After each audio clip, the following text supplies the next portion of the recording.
You ask Tiger to solve. This deals with linear equations with one unknown.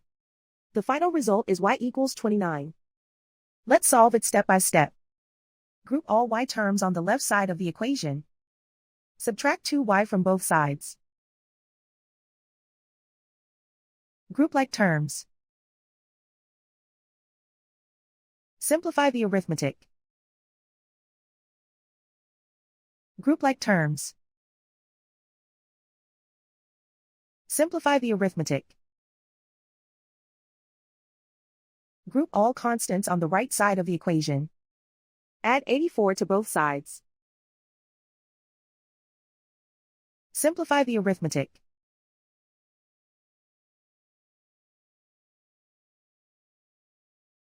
Isolate the y. Divide both sides by 5. Simplify the fraction. Find the greatest common factor of the numerator and denominator. Factor out and cancel the greatest common factor. And so the final result is y equals 29.